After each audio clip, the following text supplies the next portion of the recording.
മദ്യനയത്തിൽ സുവ്യക്തമായി സർക്കാർ പ്രഖ്യാപിച്ച കാര്യങ്ങളാണ് നടപ്പാക്കാൻ ശ്രമിച്ചിട്ടുള്ളത്. ഇവിടെ സർക്കാർ അംഗീകരിച്ച് പ്രഖ്യാപിച്ച മദ്യനയത്തിൻ്റെ അടിസ്ഥാനത്തിലുള്ള നടപടികളേ ഉണ്ടായിട്ടുള്ളൂ. 600 കോടി നിക്ഷേപമാണ് പദ്ധതിയിലൂടെ ലഭ്യമാകുന്നത്. പൂർണ്ണതോതിൽ പ്രവർത്തിക്കുന്നതോടെ 650 പേർക്ക് നേരിട്ടും 2000 പേർക്ക് പരോക്ഷമായും തൊഴിൽ ഉറപ്പാക്കാനാവും. വ്യവസായ സ്ഥാപനങ്ങൾക്ക് ജലം നൽകുന്നത് മഹാപാവമല്ല. കുടിവെള്ളവും ജലസേചനവും ഉറപ്പാക്കി വ്യവസായത്തിനും വെള്ളം കൊടുക്കാം. നമസ്കാരം. 2022-23 ഇടത് സർക്കാരിന്റെ മദ്യനയത്തിൽ പറഞ്ഞതും നിയമ നടപടിക്രമങ്ങൾ പാലിച്ചുമാണ് പാലക്കാട് എലപ്പുള്ളിയിൽ മദ്യനിർമ്മാണ കമ്പനിക്ക് പ്രവർത്തനാനുമതി നൽകിയത് എന്നാണ് നിയമസഭയിൽ മുഖ്യമന്ത്രി ഇന്ന് വ്യക്തമാക്കിയത്. ഭൂഗർഭജലമല്ല, 5 ഏക്കർ സ്ഥലത്ത് മഴക്കുഴികളിൽ സംഭരിക്കുന്ന ജലം ഉപയോഗിച്ചാണ് കമ്പനി പ്രവർത്തിക്കുകയെന്ന് ഒയാസിസ് കമ്പനിയും പറയുന്നു. മഴനിഴൽ പ്രദേശത്ത് എവിടെന്ന് മഴ എന്ന പരിസ്ഥിതിവാദികളുടെ ചോദ്യത്തിനും കുടിവെള്ളം കിട്ടാക്കനിയാകുന്ന നാട്ടിൽ മദ്യക്കമ്പനി എങ്ങനെ നടക്കും എന്ന നാട്ടുകാരുടെ സംശയത്തിനും ഇതോടെ മറുപടിയായിട്ടുണ്ടോ? എങ്കിൽ പിന്നെ CPI സംസ്ഥാന സെക്രട്ടറി ഇങ്ങനെ പ്രതികരിക്കേണ്ടത് എന്തുകൊണ്ട്? ഞങ്ങൾ വികസന വിരുദ്ധരല്ല, വികസനം വേണം. എന്നാൽ ഏത് വികസനവും കുടിവെള്ളത്തെ മറന്നുകൊണ്ടാകാൻ പാടില്ല. കുടിവെള്ളം ഉറപ്പാക്കിയിട്ട് വികസനം വരാവൂ. ഏത് വികസനമായാലും മനുഷ്യൻ്റെ അടിസ്ഥാന അവകാശമാണ് കുടിവെള്ളം. കുടിവെള്ളം ഇല്ലാതാക്കിയിട്ട് വികസനം വരേണ്ടതില്ല. കൃത്യമായി ഞാൻ പറഞ്ഞു കഴിഞ്ഞു. എവിടെ ചർച്ച ചെയ്താലും നിലപാടായിരിക്കും. ടെൻഡർ ഇല്ലാതെ ഒയാസിസിന് ലൈസൻസ് നൽകിയെന്ന ആരോപണവും കുടിവെള്ളം മുട്ടിക്കുന്ന പദ്ധതി എന്ന ആശങ്കയും അസ്ഥാനത്താണെങ്കിൽ പിന്നെ ബ്രൂവറിയിൽ ഉരുണ്ട് കളിക്കുന്നത് ആരാണ്? എൻകൗണ്ടർ പ്രൈം ഈ വിഷയം പരിശോധിക്കുകയാണ്. പ്രേക്ഷകർക്ക് സ്വാഗതം.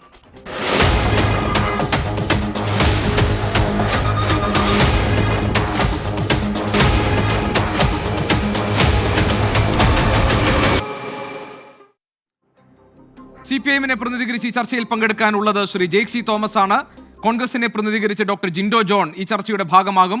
BJP പ്രതിനിധി അഡ്വക്കേറ്റ് ഉല്ലാസ് ബാബു, അതോടൊപ്പം തന്നെ KCBC മദ്യവിരുദ്ധ സമിതിയുടെ സംസ്ഥാന സെക്രട്ടറി ശ്രീ പ്രസാദ് കുരുവിള ഈ ചർച്ചയുടെ ഭാഗമാകാൻ നമ്മളോടൊപ്പമുണ്ട്. ഡോക്ടർ ജിൻഡോ,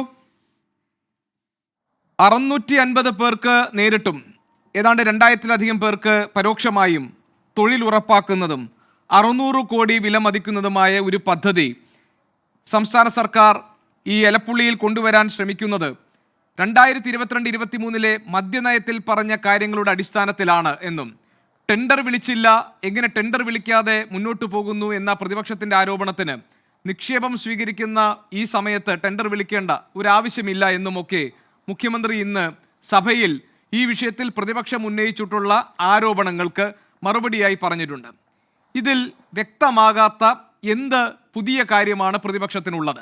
അതായത് മദ്യനയം അനുസരിച്ചാണ് കൊണ്ടുവരുന്നത് ഈ കമ്പനി അവിടെ വരുമ്പോൾ അവിടെ ജലലഭ്യതയുമായി ബന്ധപ്പെട്ട കാര്യങ്ങളിൽ കമ്പനി തന്നെ ഒരു വിശദീകരണം നൽകിയിട്ടുണ്ട്. ഇനി അത് അവിടുത്തെ നാട്ടുകാരെ ബാധിക്കുന്ന പ്രശ്നമാണ്, അവർക്ക് എന്തെങ്കിലും ആശങ്കയുണ്ടെങ്കിൽ അത് പരിഹരിക്കാൻ തയ്യാറാണ് എന്ന് സർക്കാർ പറയുന്നു. നിയമ നടപടിക്രമങ്ങൾ പാലിച്ചാണ് ഈ പദ്ധതി കൊണ്ടുവരുന്നത് എന്ന് മുഖ്യമന്ത്രി വിശദീകരിക്കുന്നു. 650 പേർക്ക് നേരിട്ടും 2000-ഓളം പേർക്ക് പരോക്ഷമായും തൊഴിൽ ഉറപ്പാക്കുന്നു എന്ന് അദ്ദേഹം ഉറപ്പിച്ചു പറയുന്നു. ഇതിലപ്പുറം എന്ത് സംശയമാണ് പ്രതിപക്ഷത്തിന് ബ്രൂവറി വിഷയത്തിൽ ഉള്ളത്? ഗോപി, ഇതിൽ ആദ്യത്തെ ഭാഗം ഇടതുപക്ഷ സർക്കാരിൻ്റെ മദ്യനയത്തിലുള്ള മാറ്റം, അതാണല്ലോ ഇവർ പറയുന്നത്. ഇവർ ഇതിന് മുമ്പത്തെ മദ്യനയത്തിലൊക്കെ ഇത് പറഞ്ഞിട്ടുണ്ട് എന്ന്. അതിലൊരു പ്രശ്നമുള്ളത്, ഇടത് സർക്കാരിൻ്റെ മദ്യനയത്തിൽ അങ്ങനെ മാറ്റം വരുത്തിയപ്പോൾ അവിടെ ഉള്ള പ്രശ്നം അതൊരു വാഗ്ദാന ലംഘനമാണ്, നയവഞ്ചനയാണ്. കാരണം KPSC ലളിതനെയും ഇന്നസെൻറ്റിനെയും വെച്ച് ഇവർ നടത്തിയ പരസ്യം നമുക്ക് ഓർമ്മയുണ്ട്. 1ാം പിണറായി സർക്കാർ വരാൻ വേണ്ടിയിട്ട് നടത്തിയ പരസ്യം ഘട്ടം ഘട്ടമായിട്ട് മദ്യത്തിൻ്റെ ലഭ്യത കുറയ്ക്കും, മദ്യവർജനമെന്ന്. അപ്പോൾ ആ നയത്തിന് നേരെ വിരുദ്ധമായിട്ടുള്ളൊരു നയമാണ് ഇത്. അതുകൊണ്ട് തന്നെ നയവഞ്ചനയാണ്. ഇനി രണ്ടാമത്തത്, എന്താണ് ഇവരുടെ മദ്യനയം? എത്ര ഭൂമിയുള്ളവർക്കാണ് ഇത്തരം ബ്രൂവറിയും ഡിസ്റ്റിലറിയും തുടങ്ങാനുള്ള അനുമതി കൊടുക്കുന്നത്? എത്ര ഏക്കർ ഭൂമി അത്തരം സ്ഥാപനങ്ങളുടെ ഭാഗത്ത് ഉണ്ടാകണം? അത്തരം കമ്പനികൾ വരുന്നത് ഏത് രീതിയിൽ പ്രവർത്തിക്കുന്നതായിരിക്കണം? അവരുടെ വേസ്റ്റ് മാനേജ്മെൻറ്റ് ഏത് രീതിയിലായിരിക്കണം നടത്തേണ്ടത്? അവർ എങ്ങനെയാണ് വാട്ടറും മറ്റ് സൗകര്യങ്ങളൊക്കെ സംഘടിപ്പിക്കേണ്ടത്? അവരുടെ ഇൻപുട്സ് ഒക്കെ എങ്ങനെയാണ് അവർ കളക്ട് ചെയ്യേണ്ടത്? എന്തിനൊക്കെയാണ് ലൈസൻസ് കൊടുക്കുന്നത്? ഏത് രീതിയിലുള്ള കമ്പനികൾക്കാണ് ലൈസൻസ് കൊടുക്കുന്നത്? ഇത്തരത്തിലുള്ള ഏതെങ്കിലും വിവരം കേരളത്തിലെ സമാനമായി പ്രവർത്തിക്കുന്ന മദ്യമേഖലയിൽ പ്രവർത്തിക്കുന്ന നിർമ്മാണ കമ്പനികൾക്കോ ഇന്ത്യയിലെ മറ്റേതെങ്കിലും സ്ഥാപനങ്ങൾക്കോ അറിയാവുന്ന രീതിയിൽ ഈ സർക്കാരിന്റെ നയമായിട്ട് പ്രഖ്യാപിച്ചിട്ടുണ്ടോ? അത് നമുക്കറിയണ്ടേ? കേരളത്തിൽ എത്ര പേർക്ക് അതിനെക്കുറിച്ച് അറിയാം? കേരള സർക്കാരിന്റെ അടുത്ത് ഞാനൊരു ബ്രൂവറി ലൈസൻസിന് വേണ്ടിയിട്ട്, ഡിസ്റ്റിലറി ലൈസൻസിന് വേണ്ടി ചെല്ലുമ്പോൾ എത്ര ഏക്കർ ഭൂമി അതിനകത്ത് എക്സൈസ് മന്ത്രി തന്നെ പറഞ്ഞത് കേന്ദ്ര സർക്കാർ ഷോർട്ട് ലിസ്റ്റ് ചെയ്ത ഒരു കമ്പനിയാണ് ഒയാസിസ്. ഇതുപോലെ മറ്റു കൂടുതൽ കമ്പനികൾ വന്നാൽ, നിക്ഷേപവുമായി വന്നു കഴിഞ്ഞാൽ അത് സ്വീകരിക്കാൻ അതിന് തടസ്സമില്ല എന്നല്ലേ? അതുകൊണ്ട് ഈ കമ്പനിക്ക് ഇനിയിപ്പോൾ പ്രത്യേകം ടെൻഡർ വിളിക്കേണ്ട ആവശ്യമില്ല. കൂടുതൽ കമ്പനികൾ വരികയാണെങ്കിൽ അവർക്കും ഈ സ്ഥലം, അവർക്ക് സ്ഥലമുണ്ട്, മറ്റ് നിയമപരമായ കാര്യങ്ങളൊക്കെ അവർ സാറ്റിസ്ഫൈ ചെയ്യുകയാണെങ്കിൽ, ക്രൈറ്റീരിയ സാറ്റിസ്ഫൈ ചെയ്യുകയാണെങ്കിൽ കൊടുക്കുമെന്നല്ലേ പറഞ്ഞത്? അല്ല ഗോപി, അതിലുള്ള പ്രശ്നം എന്താണ് ക്രൈറ്റീരിയ? എത്ര ഏക്കർ ഭൂമി വേണം? എത്ര ഏക്കർ ഭൂമിക്കകത്തുള്ള പ്ലാന്റ് ആണ്? അവരെങ്ങനെയാണ് അവരുടെ വേസ്റ്റ് മാനേജ്മെന്റ്? അവരെങ്ങനെയാണ് വെള്ളം കളക്ട് ചെയ്യുന്നത്? അവരെങ്ങനെയാണ് ഇതിന്റെ ബാക്കി കാര്യങ്ങളൊക്കെ നടപ്പാക്കുന്നത്? ഏത് രീതിയിൽ പ്രവർത്തിക്കുന്ന കമ്പനിയാണ്? എന്താണ് അവരുടെ മറ്റ് ടെക്നിക്കൽ സൈഡുകൾ എന്നൊക്കെ പറഞ്ഞ് കൃത്യമായിട്ടുള്ളൊരു നയരേഖ കേരളത്തിന്റെ മുമ്പിൽ ലഭ്യമാണോ?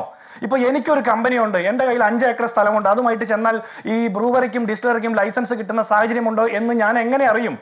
ഈ മന്ത്രിമാരോ അല്ലെങ്കിൽ ഇടത് സർക്കാരുമായി ബന്ധപ്പെട്ട് പ്രവർത്തിക്കുന്ന ആളുകൾ ലോബിയിങ് നടത്താതെ പൊതുസമൂഹത്തിന്റെ ഭാഗമായിട്ട് നിൽക്കുന്ന ഏത് വ്യവസായിക്ക് എങ്ങനെ അറിയാൻ പറ്റും? ഇനി 2, കേന്ദ്ര സർക്കാർ ഷോർട്ട് ലിസ്റ്റ് ചെയ്ത കമ്പനി എന്ന് പറയുമ്പോൾ നരേന്ദ്രമോദിയുടെ സർക്കാരിനെതിരെ നിരന്തരം പുലഭ്യം പറയുന്ന ഇവർ, നരേന്ദ്രമോദി സർക്കാർ ഷോർട്ട് ലിസ്റ്റ് ചെയ്ത ഈ കമ്പനിയുടെ ആ ഒരു നേട്ടം മാത്രം കാണുമ്പോൾ, പഞ്ചാബിൽ ഈ കമ്പനി 4 കിലോമീറ്റർ ചുറ്റളവിൽ പ്രകൃതിക്ക് ദോഷമുണ്ടാക്കുന്ന രീതിയിൽ മാലിന്യം അവിടുത്തെ ബോർവെല്ലിലൂടെ കലർത്തി ആളുകളുടെ കുടിവെള്ളം മലിനമാക്കിയ വിഷയം ഞാൻ ഡോക്ടർ ജിൻഡോ ഒന്നുകൂടി സ്പെസിഫിക് ആയിട്ട് പറയുകയാണ്. അതായത് ഈ കേസിൽ നിങ്ങളുടെ പ്രധാനപ്പെട്ട 2 ആരോപണങ്ങളിൽ ഒന്ന്, അതായത് രമേശ് ചെന്നിത്തല തന്നെ സഭയിൽ ഉന്നയിച്ചത് ഈ കമ്പനിക്ക് ഇത് നൽകിയതുമായി ബന്ധപ്പെട്ട് അഴിമതി ഉണ്ട് എന്നുള്ളതാണ്. അത് തെളിയിക്കുന്ന എന്ത് വാദമാണ് താങ്കൾക്കുള്ളത്? ഞാൻ പറഞ്ഞത് കാർഷിക ഉൽപ്പന്നങ്ങളിൽ നിന്ന് സ്പിരിറ്റ് നിർമ്മാണത്തിൽ സംസ്ഥാനത്തിന് വൻ സാധ്യതയുണ്ട് എന്ന് ധനമന്ത്രി ഇതിനോടകം പറഞ്ഞു കഴിഞ്ഞതാണ്. അദ്ദേഹം അത് ഒരിക്കൽ കൂടി വിശദീകരിക്കുന്ന സാഹചര്യം ഉണ്ടായി. പിന്നെ വെള്ളത്തിന്റെ ദൗർലഭ്യത്തെ സംബന്ധിച്ചുള്ള പ്രശ്നങ്ങളാണെങ്കിൽ അക്കാര്യങ്ങൾ പരിശോധിക്കാം എന്ന് മുഖ്യമന്ത്രി പറയുന്നു. ഫോസിൽ ഇന്ധനങ്ങളിൽ നിന്ന് 25% എഥനോൾ അനുവദിക്കുന്നതാണ് സംസ്ഥാന സർക്കാരിന്റെ നയം എന്ന് ഈ ധനമന്ത്രി വ്യക്തമാക്കിയിട്ടുണ്ട്. അതായത് നയ വ്യതിയാനം എന്ന് നമുക്ക് ഇതിനെ പറയാൻ പറ്റില്ല. പിന്നെ താങ്കൾ പറഞ്ഞത് ഘട്ടം ഘട്ടമായി മദ്യ ഉപഭോഗം കുറച്ചു കൊണ്ടുവരുമെന്ന ഇടത് സർക്കാരിന്റെ മദ്യനയത്തിലെ പ്രഖ്യാപനം, വാഗ്ദാനത്തെക്കുറിച്ചാണ്. അത് നമുക്ക് മറ്റൊരർത്ഥത്തിൽ ചർച്ച ചെയ്യേണ്ടതാണ്. പക്ഷേ ബ്രൂവറി വിഷയത്തിൽ നിങ്ങളുടെ പ്രധാനപ്പെട്ട കൺസേൺ അതല്ലല്ലോ. നിങ്ങൾ ഉന്നയിക്കുന്നത് ഇതിന് പിന്നിൽ അഴിമതി ഉണ്ടെന്നാണ്. അത് തെളിയിക്കാവുന്ന എന്ത് പോയിന്റാണ് താങ്കളുടെ കയ്യിലുള്ളത്? അല്ല ഗോപി, ഇതിലൊരു കാര്യം, ഒയാസിസ് കമ്പനി 2023 ഡിസംബറിൽ അവർ അപേക്ഷ കൊടുക്കുന്നു. മാസങ്ങളോളം എക്സൈസ് മന്ത്രിയുടെ മേശപ്പുറത്തിരിക്കുന്ന ഫയൽ പാലക്കാട് ബൈ ഇലക്ഷൻ പ്രഖ്യാപിച്ചതിന് പെട്ടെന്ന് തന്നെ ആക്റ്റീവ് ആകുന്നു, നടപടിക്രമങ്ങളിലേക്ക് കടക്കുന്നു. ഇതിന് സമാനമാണ് ഞങ്ങൾ കോവിഡ് കാലത്ത് PPE കിറ്റ് പർച്ചേസുമായി ബന്ധപ്പെട്ട അഴിമതി ആരോപണം അന്ന് ഉന്നയിച്ചത്. അന്ന് ഞങ്ങളെ വലിയ രീതിയിൽ പൊതുമധ്യത്തിൽ ആക്ഷേപിക്കുന്ന നിലപാടാണ് ഈ സർക്കാരിന്റെ ഭാഗമായിട്ടുള്ള ആളുകൾ എടുത്ത നിലപാട്. പകരം ഇപ്പോൾ കഴിഞ്ഞ ദിവസം നിയമസഭയുടെ മേശപ്പുറത്ത് വെച്ച CAG റിപ്പോർട്ടിൽ നമുക്ക് കാര്യങ്ങൾ വ്യക്തമാണ്. ഏത് രീതിയിലാണ് തട്ടിപ്പ് നടത്തിയെന്നൊക്കെ വ്യക്തമാണ്. ഞാൻ അതിലേക്ക് വരുന്നതിന് മുമ്പ് ഒരു കാര്യം സൂചിപ്പിക്കട്ടെ. കേന്ദ്ര സർക്കാർ ഷോർട്ട് ലിസ്റ്റ് ചെയ്ത കമ്പനി എന്നുള്ളതാണല്ലോ ഒയാസിസിന്റെ മേന്മ. അങ്ങനെയാണെങ്കിൽ ഡൽഹി മദ്യനയ കേസിൽ ജയിലിൽ പോയതാണ് ഈ കമ്പനിയുടെ ഉടമ. അത് ഈ സംസ്ഥാന സർക്കാർ പരിഗണിച്ചിരുന്നോ? ഇനി രണ്ടാമത്, പഞ്ചാബിൽ പ്രകൃതിയിൽ പരിസ്ഥിതി മലിനീകരണത്തിന് നേതൃത്വം കൊടുത്ത ഒരു കമ്പനിയാണ്. അതിന്റെ പേരിൽ ആ സംസ്ഥാനത്ത് ബാൻ ചെയ്ത ഒരു കമ്പനിയാണ്. അത് സംസ്ഥാന സർക്കാർ പരിശോധിച്ചിരുന്നോ? മാത്രമല്ല, കേരളത്തിൽ ഈ കമ്പനി വന്നിട്ട് ചെയ്ത ആദ്യ നടപടി വാട്ടർ അതോറിറ്റിയുടെ മുമ്പിൽ നിന്ന് ഒരു അനുമതി പത്രം വാങ്ങുകയാണ്. ആ അനുമതി പത്രത്തിന് വേണ്ടി കൊടുത്ത അപേക്ഷയിൽ എന്താ പറഞ്ഞത്? പൊതുമേഖലാ എണ്ണ കമ്പനികൾക്ക് എഥനോൾ ഉൽപ്പാദിപ്പിച്ച് നൽകുന്നതിന് വേണ്ടിയിട്ടുള്ള ഒരു കമ്പനി എന്നാണ് പറഞ്ഞത്. മദ്യനിർമ്മാണ യൂണിറ്റ് എന്നവർ പറഞ്ഞിട്ടില്ലല്ലോ, ബ്രൂവറി എന്നവർ പറഞ്ഞിട്ടില്ലല്ലോ. അപ്പൊ അവരുടെ ആദ്യത്തെ സ്റ്റെപ്പ് തന്നെ കേരളത്തിലെ വാട്ടർ അതോറിറ്റിയെ തെറ്റിദ്ധരിപ്പിക്കുന്ന രീതിയിൽ വ്യാജ നിർമ്മിതിയാണ്. രണ്ടാമത്തത്, ആ പഞ്ചായത്തിലുള്ള കർഷകരെയും പഞ്ചായത്ത് ഭരണസമിതിയെയും അവിടുത്തെ മെമ്പർമാരെ ഉൾപ്പെടെ തെറ്റിദ്ധരിപ്പിക്കുന്ന രീതിയിൽ അവിടെ കോളേജ് തുടങ്ങുന്നു എന്നാണ് പറഞ്ഞത്. പിന്നീടാണ് മദ്യ കമ്പനിയാണെന്ന് അറിയുന്നത്. അപ്പൊ കേരളത്തിൽ അവർ തുടങ്ങുന്നത് തന്നെ വ്യാജ നിർമ്മിതിയിലൂടെയാണ്. അത് രണ്ടുമാണ് പ്രധാനപ്പെട്ട ഒരു വിഷയം. ഇനി അതിനപ്പുറത്ത് മുഖ്യമന്ത്രി പറയുന്നത് കുടിവെള്ള പ്രശ്നം പരിഹരിക്കുമെന്ന. പാലക്കാട് ജില്ല ഒരു മഴ നിഴൽ പ്രദേശമാണ്, അതിൽ സംശയമില്ലല്ലോ. അവിടെ റെയിൻ വാട്ടറിന്റെ അളവ് കുറവാണ്, അവിടെ മറ്റേ ഗ്രൗണ്ട് വാട്ടർ ലെവൽ വളരെ കുറവാണ്, അവിടെ വലിയ പ്രതിസന്ധിയുണ്ട്. അതിന്റെയൊക്കെ ഭാഗമായിട്ടാണ് കൊക്കക്കോള കമ്പനിക്കെതിരെ നിരന്തര സമരം ചെയ്ത് അവിടെ നമ്മൾ അവരേക്ക് ആട്ടിപ്പായിച്ചത്. അവിടുത്തെ കർഷകർക്ക് വെള്ളം കൊടുക്കാൻ സാധിക്കുന്നില്ല, സാധാരണ മനുഷ്യർക്ക് കുടിവെള്ളം കൃത്യമായിട്ട് ഉറപ്പ് കൊടുക്കാൻ പറ്റുന്നില്ല. പൈപ്പിലൂടെ വരുന്ന കാറ്റിന് പോലും കാശ് വാങ്ങുന്ന ഒരു സർക്കാരിന്, കുടിവെള്ളം ഉറപ്പു നൽകാൻ പറ്റാത്ത ഒരു സർക്കാരിന് ലക്ഷക്കണക്കിന് ലിറ്റർ വെള്ളം മദ്യ കമ്പനിക്ക് കൊടുക്കാനായിട്ട് കുടിവെള്ള സംഭരണി ഉണ്ടാക്കും, മഴവെള്ള സംഭരണി ഉണ്ടാക്കും എന്ന് പറഞ്ഞാൽ അത് എങ്ങനെ വിശ്വസിക്കും? സാധാരണക്കാരന്, കർഷകന് വെള്ളം കൊടുക്കാൻ പറ്റാത്ത ഒരു സർക്കാർ മദ്യ കമ്പനിക്ക് വെള്ളം കൊടുക്കും എന്ന് തീരുമാനിക്കുന്നു. പക്ഷെ വാട്ടർ അതോറിറ്റിയുമായി ബന്ധപ്പെട്ട ഉദ്യോഗസ്ഥർ പറയുന്നു അങ്ങനെ കൊടുക്കാൻ സാധ്യമല്ല എന്ന്. ഇനി ഈ കമ്പനി തന്നെയാണ് മഴവെള്ള സംഭരണി ഉണ്ടാക്കുന്നതെങ്കിൽ ഇവർക്ക് 26 ഏക്കർ സ്ഥലം മാത്രമല്ലേ ഉള്ളൂ. ഈ 26 ഏക്കർ സ്ഥലത്ത് എത്ര ഏക്കർ സ്ഥലത്താണ് അവർ മഴവെള്ള സംഭരണി ഉണ്ടാക്കാൻ പോകുന്നത്? ഉപയോഗിക്കുന്നത് എന്നുള്ള വിവരം ഈ സർക്കാരിന്റെ മുമ്പിലുണ്ടോ? ഗ്രൗണ്ട് വാട്ടർ ഉപയോഗിക്കില്ല എന്ന് സർക്കാർ അത് കമ്പനി പറഞ്ഞിട്ടുണ്ട് 5 ഏക്കർ സ്ഥലത്താണ് മഴവെള്ള സംഭരണി ഉണ്ടാക്കുന്നത്. മഴവെള്ള സംഭരണിയിൽ നിന്നുള്ള ജലമാണ് മദ്യം ഉൽപ്പാദിപ്പിക്കാൻ വേണ്ടി ഉപയോഗിക്കാൻ പോകുന്നത്. അല്ലാതെ ഭൂഗർഭജലം ഉപയോഗിക്കേണ്ട ആവശ്യമില്ല. കേരള വാട്ടർ അതോറിറ്റി എങ്ങനെയാണ് അവർക്ക് ജലം എത്തിക്കുക എന്ന കാര്യത്തിൽ താങ്കൾ പറഞ്ഞതുപോലെ വ്യക്തത വേണം. ശരിയാണ്. ഒരു കാര്യം കൂടി സൂചിപ്പിക്കാം. ഇനി ഈ കമ്പനിയുമായി ബന്ധപ്പെട്ട് സർക്കാർ ഇറക്കിയിരിക്കുന്ന ഗവൺമെന്റ് ഓർഡർ നമുക്ക് പരിശോധിക്കാമല്ലോ. കമ്പനിയുടെ PR നോട്ടീസ് പോലെയാണ്. മന്ത്രി തന്നെ കമ്പനിയുടെ PR ഏജന്റിനെ പോലെയാണ് പ്രവർത്തിക്കുന്നത്. ഇവർ പറയുന്നത് എന്താ? ഇവിടെ സീറോ വേസ്റ്റ് ആണെന്നാണ് പറയുന്നത്. ഈ കമ്പനിക്ക് വേസ്റ്റ് ഇല്ല. ഇതിന്റെ അടുത്ത ഘട്ടങ്ങളിലേക്ക് നമ്മൾ കടക്കുമ്പോൾ malt, spirit, brandy, winery, brewery ഒക്കെ ഉണ്ട്. ആ ഘട്ടത്തിൽ ഇവർ പറയുന്നത് എന്താ? ധനമന്ത്രി പറഞ്ഞിട്ടുണ്ട് കാർഷിക ഉൽപ്പന്നങ്ങൾ ഉപയോഗിച്ചുകൊണ്ട് ഇത്തരം മദ്യ ഉൽപാദനത്തിന് ഞങ്ങൾ പ്രോത്സാഹിപ്പിക്കുന്നത്. കാർഷിക ഉൽപ്പന്നങ്ങൾ ഉപയോഗിച്ച് മദ്യം നിർമ്മിക്കുമ്പോൾ അതിന്റെ ബൈ പ്രോഡക്റ്റ് ആയിട്ട് വരുന്ന വേസ്റ്റ്, ഈ കപ്പയും മറ്റു കാര്യങ്ങളുമാണ് ഇവർ ഉപയോഗിക്കുന്നത്. അതിന്റെ വേസ്റ്റ് ഈ കമ്പനിയുടെ മുതലാളിമാരും എക്സൈസ് മന്ത്രിയും കൂടി തിന്നു തീർക്കുമെന്നാണ് ഇവർ പറയുന്നത്. ആ വേസ്റ്റ് എങ്ങനെ ഇവർ മാനേജ് ചെയ്യും? സീറോ വേസ്റ്റ് എന്ന് മന്ത്രി എങ്ങനെയാണ് മുൻകൂട്ടി കണ്ടത്? ഒരു കമ്പനി കൊടുക്കുന്ന നാളിതുവരെയുള്ള പ്രവർത്തന ചരിത്രത്തിൽ കള്ള കമ്പനി എന്നുള്ള ലേബൽ ഒട്ടിക്കപ്പെട്ടിട്ടുള്ള ഒരു കമ്പനി, കരിമ്പട്ടയിൽ പെട്ടിട്ടുള്ള ഒരു കമ്പനി കൊടുക്കുന്ന ആ വാക്കാലുള്ള അവരുടെ പ്രസ്താവന വിശ്വസിച്ചുകൊണ്ട് എക്സൈസ് മന്ത്രി PR ഏജന്റായിട്ട് പ്രവർത്തിക്കുമ്പോൾ അതിനെതിരെ ഞങ്ങൾ സമരം ചെയ്യും. ശരി, അഡ്വക്കേറ്റ് ഉല്ലാസ് ബാബു, ഈ ഒയാസിസ് കമ്പനിയെ പാലക്കാട്ടേക്ക് CPIM ക്ഷണിച്ചു കൊണ്ടുവരുമ്പോൾ അത് BJPയുമായുള്ള ബാന്ധവത്തിൻ്റെ മറ്റൊരു തെളിവാണ് എന്ന ആരോപണം ഉന്നയിച്ചിരിക്കുന്നത് സന്ദീപ് വാര്യറാണ്. കാരണം BJPയുടെ സഖ്യകക്ഷിയായിരുന്ന, അതായത് NDAയിൽ സഖ്യകക്ഷിയായിരുന്ന അകാലിദൾ MLAയുടേതാണ് ഈ ഒയാസിസ് ബ്രൂവറീസ് എന്നതാണ് അദ്ദേഹത്തിൻ്റെ ആരോപണം. അതുകൊണ്ട് തന്നെ BJPയുടെ ഉന്നത നേതൃത്വമായും UP മുഖ്യമന്ത്രിയുമായും ഒക്കെ അടുത്ത ബന്ധമുള്ള ഒയാസിസ് കമ്പനിയെ ഈ കേരളത്തിലേക്ക് അല്ലെങ്കിൽ പാലക്കാട്ടേക്ക് കൊണ്ടുവരുന്നതിലൂടെ CPM BJP ബാന്ധവം തെളിയുകയാണ് എന്ന ആരോപണം ഉന്നയിച്ചിരിക്കുന്നു. നിങ്ങൾ ഒയാസിസിന്റെ വരവിനെ എത്ര കണ്ട് എതിർക്കുന്നുണ്ട്? ഈ മദ്യ നിർമ്മാണ കമ്പനി പാലക്കാട്ടേക്ക് വരുന്നത് വികസനത്തിന്റെ ഭാഗമാണ് എന്ന് സർക്കാർ പറയുമ്പോൾ BJP അത് ആ നിലയ്ക്ക് സ്വീകരിക്കാൻ തയ്യാറാണോ? ഗോപികൃഷ്ണ, വഴിയെ പോണ എല്ലാ കാര്യത്തിനും BJP ബാന്ധവും എന്ന് പറഞ്ഞ് അതിലേക്ക് എന്തെങ്കിലും ആരെങ്കിലും എവിടേക്കെങ്കിലും പറഞ്ഞാൽ അത് കണക്ട് ചെയ്തിട്ട് ചർച്ചയിൽ എന്നോട് ചോദിക്കണ്ട. വളരെ കൃത്യമായിട്ട് BJP ഇത് നിലപാട് നിങ്ങളുടെ 24 ചാനലിന്റെ പാലക്കാട് റിപ്പോർട്ടർ വെച്ച് നോക്കി. BJP അത് കൃത്യമായിട്ട് തന്നെ അവിടെ സമരത്തിലുണ്ട്. എന്താണ് BJP എതിർക്കുന്നത്? BJP അവിടെ ഭൂഗർഭജലത്തിന് ദോഷം വരികയും അവിടുത്തെ ചിറ്റൂർ ബ്ലോക്ക്, ഗോപികൃഷ്ണ ഈ വിഷയത്തിൽ കൃത്യമായിട്ട് പഠിക്കണം. ചിറ്റൂർ ബ്ലോക്കിലെ 2015 ഇതേപോലെ തന്നെ ഒരു വിഷയം വന്നപ്പോ അന്ന് കൃത്യമായി എതിർത്തത് വേണ്ടാന്ന് വിചാരിച്ചതാ. പിന്നെ 98 5 ഡിസ്റ്റിലറീസിന് ഒരു അനുവാദം കൊടുത്തിരുന്നു. അപ്പൊ ഡിസ്റ്റിലറി കിട്ടാത്ത കുറെ കമ്പനികൾ, ഏകദേശം 10ഓളം കമ്പനികളെന്നാണ് എന്റെ വിശ്വാസം, കോടതിയിൽ പോയ സമയത്ത് അന്നത്തെ ടാക്സ് സെക്രട്ടറി ആയിരുന്ന ശ്രീ വിനോദ് റായുടെ നേതൃത്വത്തിൽ ഒരു പഠനം നടത്തി. വിനോദ് റായ് കമ്മീഷൻ പഠനം നടത്തിയിട്ട് പറഞ്ഞു, ഞങ്ങൾക്ക് ഇനി ഇവിടെ ഡിസ്റ്റിലറിയുടെ ആവശ്യം കേരളത്തിലില്ല. അങ്ങനെ അത് കൃത്യമാക്കി പറഞ്ഞു. അത് കഴിഞ്ഞിട്ട് പിന്നെ ഇതിനെ കുറിച്ചുള്ള അപേക്ഷകളൊന്നും പിന്നീട് സ്വീകരിച്ചില്ല. പിണറായി വിജയൻ വന്നതിന് ശേഷമാണ് വീണ്ടും ഒരു ശ്രമം നടത്തി തുടങ്ങിയത്. ആ ശ്രമം നടത്തി തുടങ്ങിയ സമയത്ത് എതിർപ്പ് വന്നപ്പോൾ ഋഷിരാജ് സിംഗ് കമ്മിറ്റി വന്നു. ഋഷിരാജ് സിംഗ് കമ്മിറ്റി എന്ത് പഠിച്ചു എന്നും ഇന്ന് ഈ നിമിഷം വരെ കേരളത്തോടും പറഞ്ഞിട്ടില്ല, നിയമസഭയിലും വെച്ചിട്ടില്ല, ഒരു കാരണവശാലും ഒരു ആളുകളുടെ അടുത്തും ആ കമ്മിറ്റി റിപ്പോർട്ട് പുറത്തു വന്നിട്ടില്ല. പിന്നെ ഒരു തിടുക്കം പിടിച്ച് ഇത്ര പെട്ടെന്ന് ഒരു കമ്പനിയെ സാങ്ഷൻ ചെയ്ത്, നിങ്ങൾ നോക്ക് ഇതിന്റെ ഓർഡർ വായിച്ചു നോക്ക് ചേട്ടാ.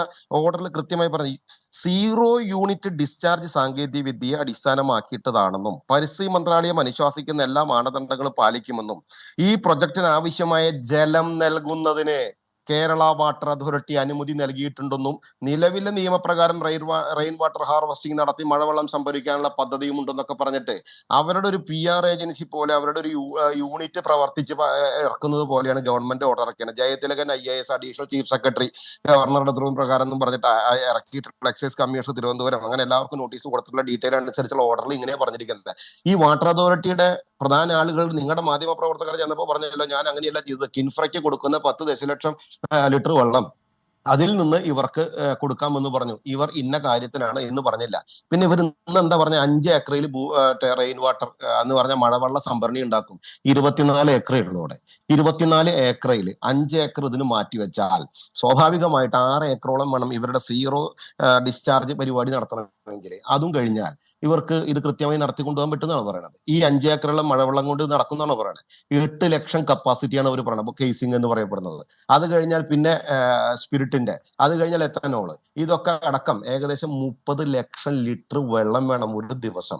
അങ്ങനെ ഇൻറ്റു 30 ദിവസം ഇൻറ്റു ഒരു കൊല്ലം, ഒരു ആനുവൽ എത്ര കോടി ലിറ്റർ വെള്ളം വേണമെന്ന് ചോദിച്ചാൽ ഇതൊന്നും പാലക്കാട് ചിറ്റൂർ ബ്ലോക്കിന് സാധ്യമല്ല. അവിടെ രണ്ടാം വെള്ളം തന്നെ ആശ്രയിക്കുന്നത് ആളിയാർ തമിഴ്നാടിന്റെ വെള്ളത്തിനെ ആശ്രയിച്ചിട്ടാണ് വെള്ളം നിന്ന് പോകുന്നത്. അവിടെയാണ് ഇവർ ഈ ന്യായീകരണങ്ങളൊക്കെ പറഞ്ഞു കൊണ്ടുവരുന്നത്. പിന്നെ ഞാൻ ചോദിക്കട്ടെ, ഇവിടെ എളപ്പള്ളി പഞ്ചായത്തിന്റെ സെക്രട്ടറി ഏറ്റവും വലിയ കള്ളനാണ് അയാൾ. ഒരു കാര്യം നിങ്ങൾ മനസ്സിലാക്കിക്കോ.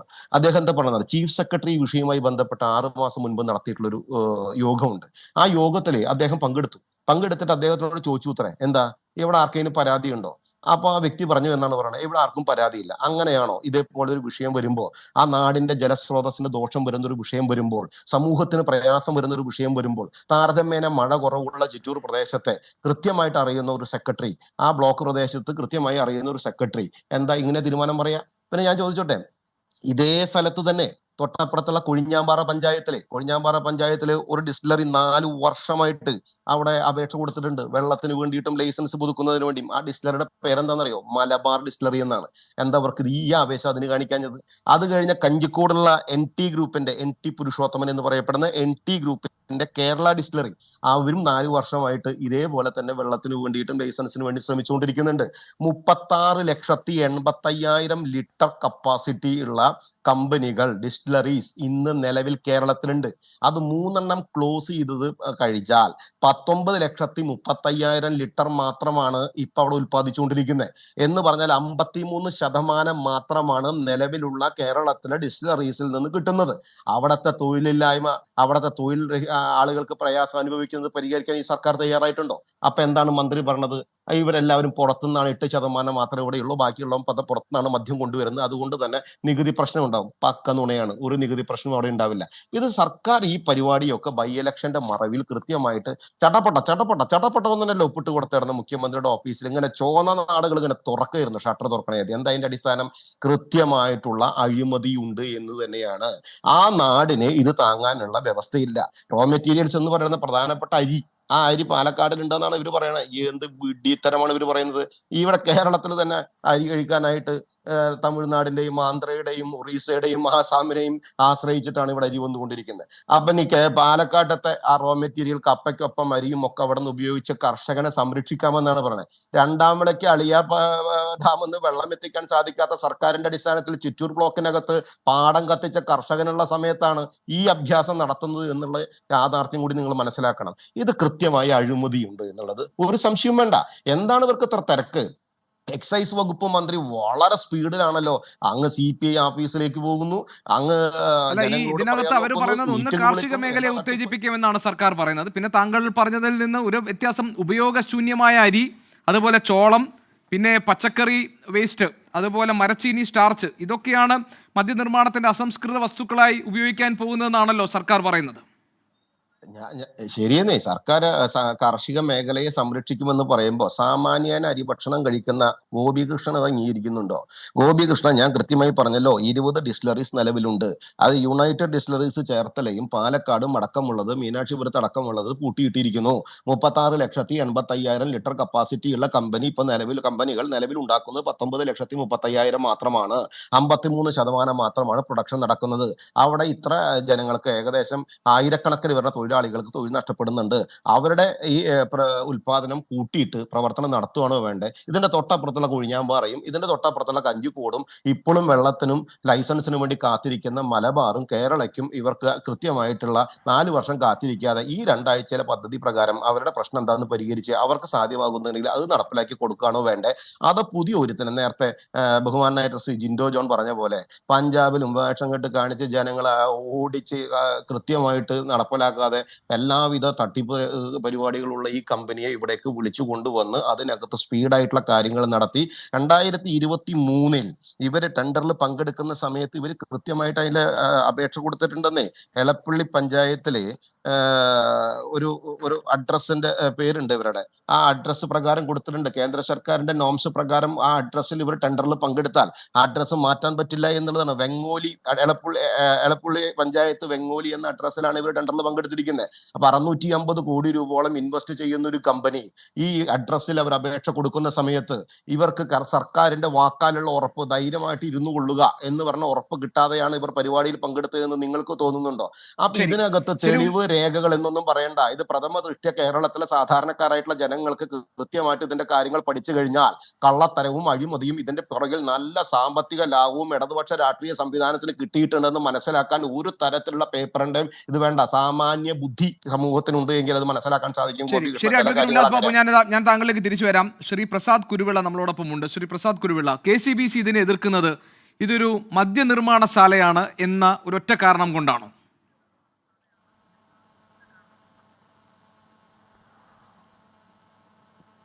KCBC മദ്യവിരുദ്ധ സമിതി പാലക്കാട്ട് സർക്കാർ അനുവദിച്ചിരിക്കുന്ന ബ്രൂവറി ഡിസ്റ്റിലറിക്കെതിരെ അതിശക്തമായ പ്രതിഷേധം അറിയിക്കുകയാണ്.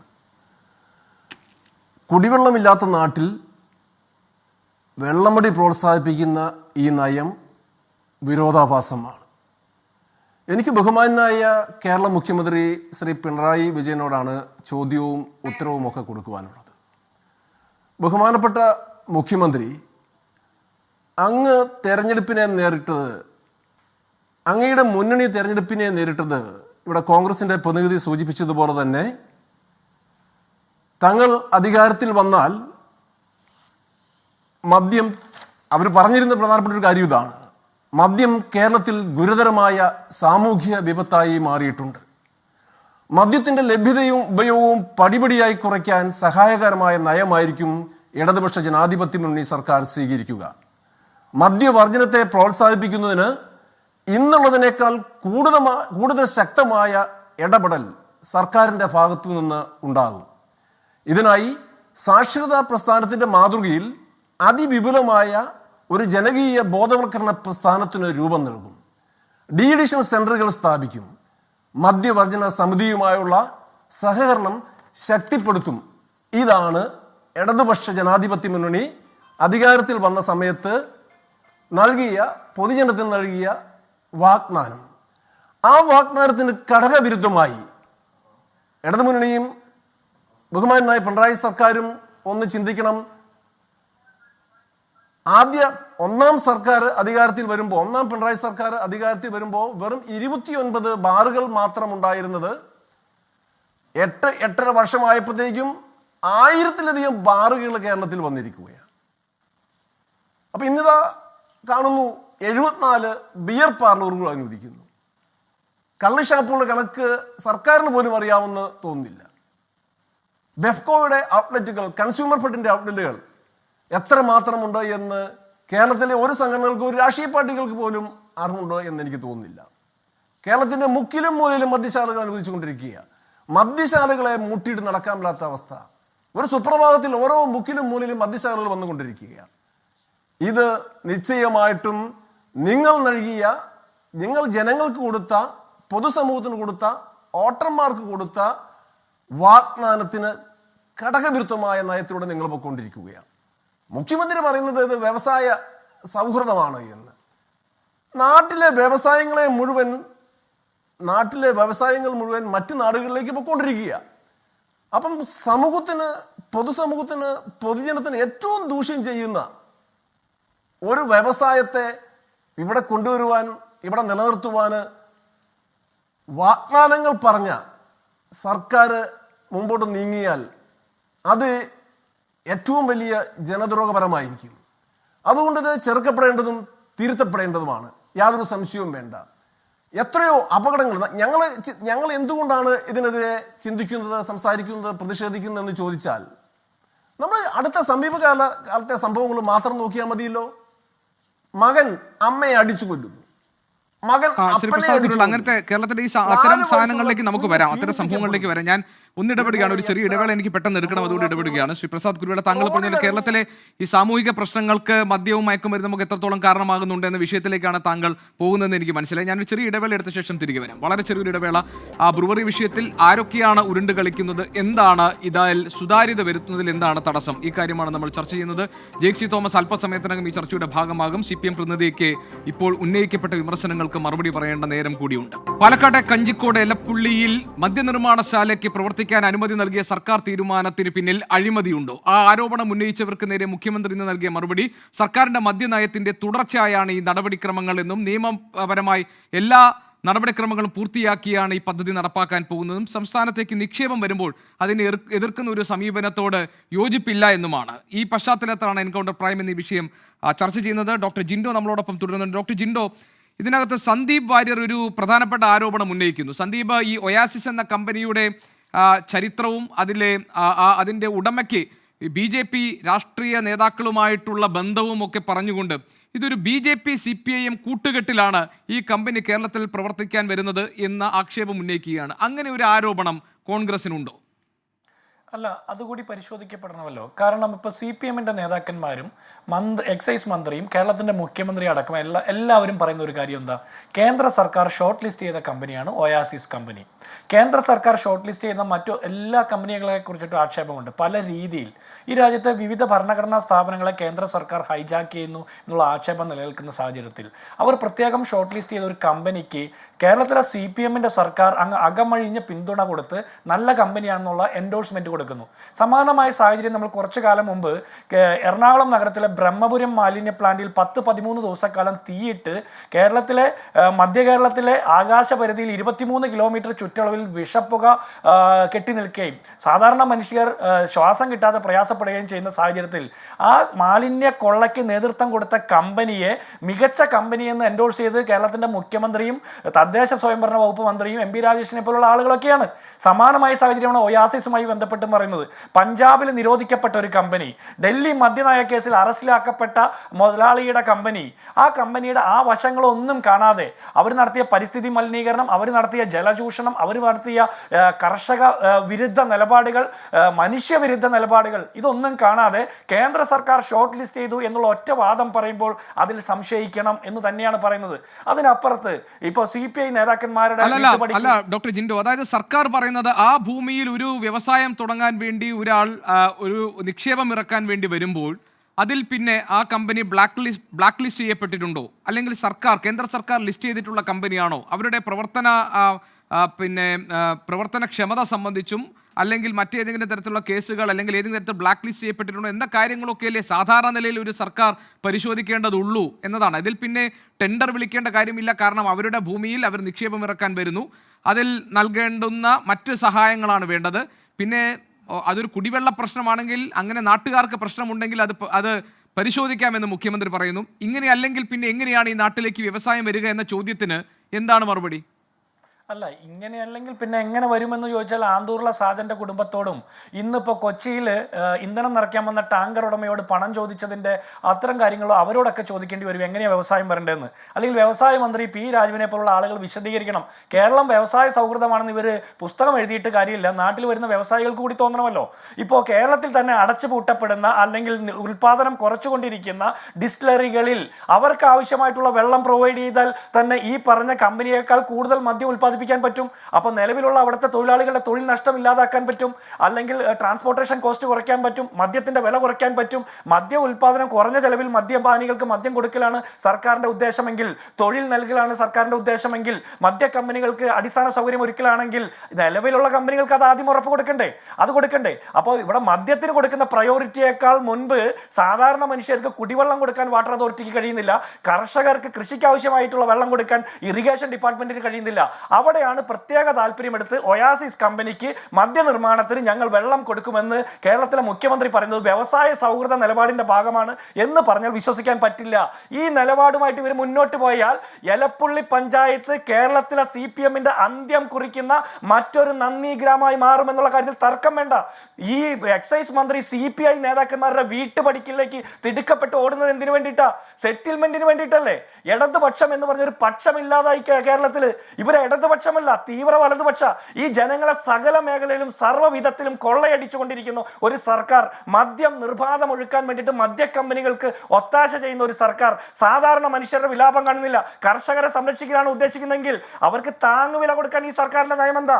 കർഷകർക്ക് ആവശ്യമായിട്ടുള്ള വെള്ളം കൊടുക്കാനോ, കൃഷി ആവശ്യമായിട്ടുള്ള മറ്റു ഫെസിലിറ്റീസ് ഉറപ്പ് കൊടുക്കാനോ, അവിടെ ഉൽപ്പന്നങ്ങൾ സംരക്ഷിച്ചു വെക്കാനോ, ന്യായമായ വിപണി കിട്ടാനോ അത്തരം ഇടപെടലുകൾ ഒന്നും നടത്താത്ത ഒരു സർക്കാർ. ഇനി ആ കർഷകരിൽ നിന്ന് ഏറ്റെടുത്ത പച്ചക്കറിക്ക് കൃത്യമായിട്ട് പണം കൊടുക്കാൻ പറ്റാത്ത സർക്കാർ, നെല്ല് ഏറ്റെടുത്തിട്ട് ആ നെല്ലിന്റെ പണം കൊടുക്കാൻ പറ്റാത്ത സർക്കാരാണ്. ഞങ്ങൾ മദ്യ കമ്പനികളെ കൊണ്ടുവന്ന് അവർ വാങ്ങുന്ന കപ്പയും മറ്റ് സാധനങ്ങളും വിറ്റ് ഈ കേരളത്തിലെ കർഷകർ അങ്ങനെ അഭിവൃദ്ധിപ്പെടുമെന്ന് പറഞ്ഞാൽ വിശ്വസിക്കാൻ എല്ലാ ആളുകളും ഈ AKG സെന്ററിൽ നിന്ന് പട്ടും പുടവയും വാങ്ങിയിരിക്കുന്ന ആളുകളല്ല എന്നുകൂടി ഓർമ്മിപ്പിക്കേണ്ടത് നമ്മൾ. ശരി, അഡ്വക്കേറ്റ് ഉല്ലാസ് ബാബു, ഈ മദ്യ കമ്പനിയുമായി ബന്ധപ്പെട്ട് ഇപ്പോൾ ഉയർന്നു വരുന്ന ഇപ്പോൾ ഉണ്ടായിട്ടുള്ള വിവാദങ്ങൾ, ഉയർത്തുന്ന ആരോപണങ്ങളിൽ പ്രധാനപ്പെട്ടതാണ് അഴിമതി ആരോപണം എന്നത്. അത് പ്രതിപക്ഷം ഉന്നയിക്കുന്ന ഒരു പ്രധാനപ്പെട്ട വിഷയമാണ്.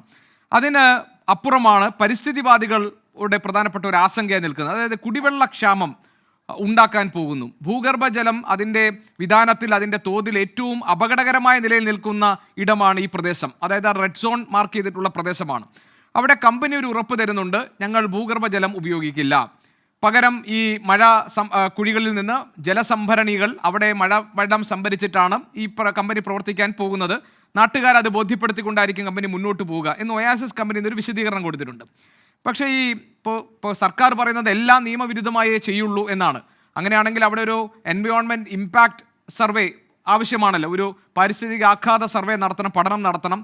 ഇതൊക്കെ അതിൻ്റെ ഓരോരോ ഘട്ടങ്ങൾ. ഇപ്പോൾ പഞ്ചായത്തിന് മുൻകൂട്ടി അനുമതി വാങ്ങിയില്ല എന്ന ആക്ഷേപം എലപ്പുള്ളി പഞ്ചായത്ത് ഉന്നയിക്കുന്നുണ്ട്. അപ്പോൾ സർക്കാർ പറയുന്നത് ഇതിലെ ആദ്യ ഘട്ടം തത്വത്തിലുള്ള അംഗീകാരമാണ് നൽകിയിരിക്കുന്നത്, ബാക്കിയെല്ലാം ഘട്ടം ഘട്ടമായി നിയമാനുസരണം മുന്നോട്ട് പോകും എന്നാണ് പറയുന്നത്. ഇതെന്തുകൊണ്ടാണ് വിശ്വാസത്തിലെടുക്കാത്തത്?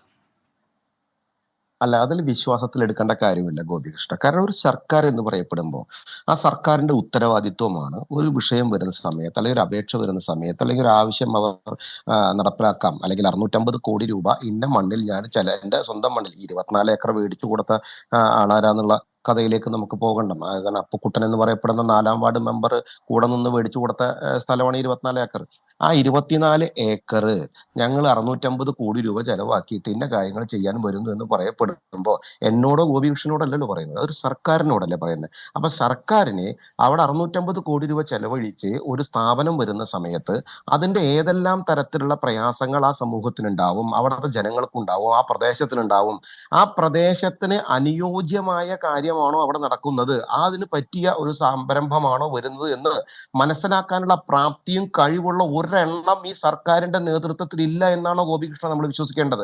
ഒരു സർക്കാരിന്റെ ഉത്തരവാദിത്വമല്ലേ ഇതൊക്കെ പഠിച്ചുകൊണ്ട് അതിനാവശ്യമായ കാര്യങ്ങൾ കൃത്യമായിട്ട് പാലിക്കപ്പെടുന്ന സ്ഥലമാണോ എന്ന് നോക്കേണ്ടതും, ഈ സംരംഭം അവിടെ വിജയിക്കുമോ എന്ന് നോക്കേണ്ടതും, അത് ജനങ്ങൾക്ക് ദോഷമുണ്ടോ എന്ന് നോക്കേണ്ടതൊക്കെ സർക്കാരിന്റെ ബാധ്യതയല്ലേ? സർക്കാരിനകത്ത് ഇങ്ങനെ ശമ്പളം കൊടുത്തിട്ട് ഇങ്ങനെ നിരവധി ആളുകൾ ഇരിക്കുന്നില്ലേ? ഇനി ഓരോ കാര്യത്തിലും സർക്കാർ ഇങ്ങനെ കൺസൾട്ടൻസി വെക്കുന്നില്ലേ, ഓരോ പഠന റിപ്പോർട്ട് വെക്കുന്നില്ലേ?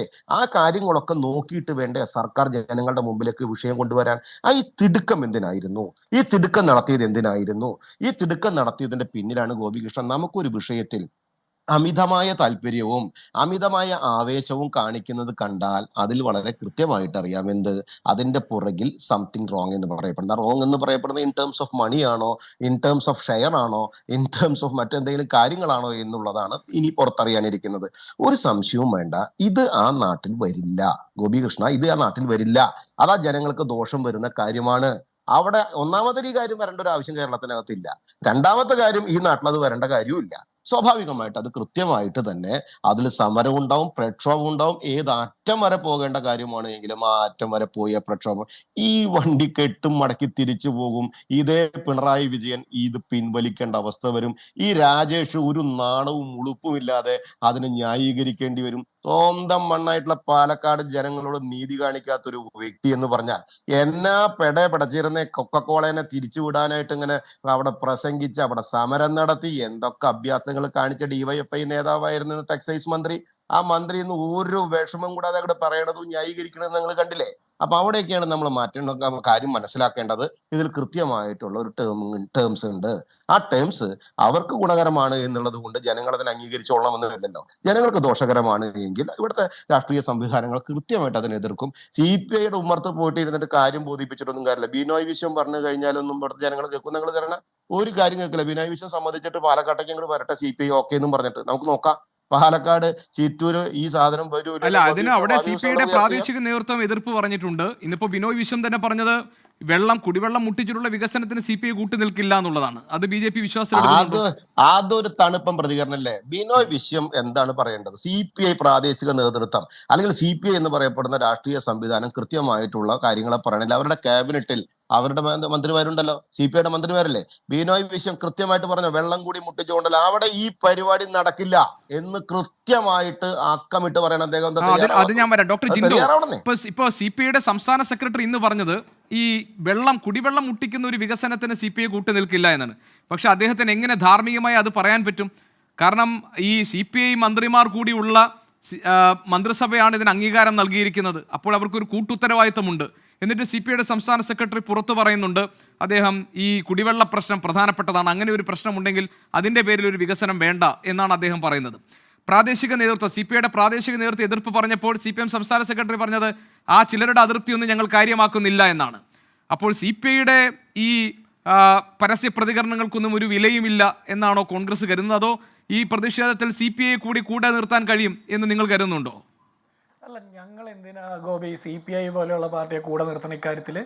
അവരുടെ മന്ത്രിമാർ ഉൾപ്പെടെയുള്ള മന്ത്രിസഭാ യോഗത്തിൽ ഒരു തീരുമാനം എടുത്തിട്ട് നടപ്പാക്കാൻ പോകുന്നു. ഈ തട്ടിപ്പിനെല്ലാം മൗനാനുവാദം കൊടുത്തിട്ട് അവർ പുറത്തിറങ്ങി പറയുക കുടിവെള്ളം മുട്ടിക്കുന്ന പദ്ധതിക്കൊപ്പം നിൽക്കില്ലെന്ന്. കുടിവെള്ളം മുട്ടിക്കുന്ന പദ്ധതിക്കൊപ്പം നിൽക്കില്ല എന്നുള്ളതിനപ്പുറം ഈ ഒയാസിസ് കമ്പനി അത് വന്ന് തുടങ്ങിയ ആദ്യത്തെ സ്റ്റെപ്പ് നാട്ടുകാരെ പറ്റിച്ച് കോളേജ് തുടങ്ങുമെന്ന് പറഞ്ഞ് ഭൂമി വാങ്ങിക്കൂട്ടി, വാട്ടർ അതോറിറ്റിയെ പറ്റിച്ച് പൊതുമേഖലാ എണ്ണ കമ്പനികൾ എഥനോൾ കൊടുക്കാൻ വേണ്ടിയിട്ടാണ് എന്ന് പറഞ്ഞിട്ട് അവിടെ നിന്ന് അനുമതി വാങ്ങാൻ നോക്കുന്നു. ഇങ്ങനെ ആദ്യത്തെ 2 സ്റ്റെപ്പ് തന്നെ വ്യാജ നിർമ്മിതിയാണ്. അങ്ങനെ ഒരു തട്ടിപ്പ് കമ്പനിക്ക്, കരിമ്പട്ടിയിൽപ്പെട്ട കമ്പനിക്ക്, പഞ്ചാബിൽ നിരോധിക്കപ്പെട്ട കമ്പനിക്ക് ഇവിടെ മദ്യ കമ്പനി തുടങ്ങാൻ അനുമതി കൊടുക്കുന്നതിന് CPI എതിരാണ് എന്നുള്ള ഒറ്റ നിലപാടല്ലേ പറയേണ്ടത്? അല്ലാതെ കുടിവെള്ളം മുട്ടിക്കുന്ന വ്യവസായത്തിന് ഞങ്ങൾ എതിരാണ് എന്ന് പറഞ്ഞാൽ എന്താ അതിൽ നിന്ന് ഉദ്ദേശിക്കേണ്ടത്? നമ്മൾ മാനത്ത് കണ്ട് അത് തീരുമാനിക്കണോ? ബിനോയ് വിശ്വം നിലപാട് കൃത്യമായിട്ട് പറയണം. ബിനോയ് വിശ്വം CPIയുടെ സംസ്ഥാന സെക്രട്ടറി ആയപ്പോൾ മുതൽ പിണറായി വിജയന്റെ അടിമപ്പണി എടുക്കുന്നതിന് തുല്യമല്ലേ? ഇവിടെ ജിൻഡോ, ഇപ്പൊ ജെയ്ക് C തോമസ് നമ്മളോടൊപ്പം ചേരുന്നുണ്ട്. ജെയ്ക്ക്, എനിക്ക് തോന്നുന്നു ജെയ്ക്ക് സ്റ്റുഡിയോയിലേക്ക് വരുന്ന വഴിക്ക് വലിയൊരു ബ്ലോക്കിൽ പെട്ടു, അതാണ് വൈകിയതെന്നാണ് ഞാൻ കരുതുന്നത്, അല്ലേ ജെയ്ക്ക്?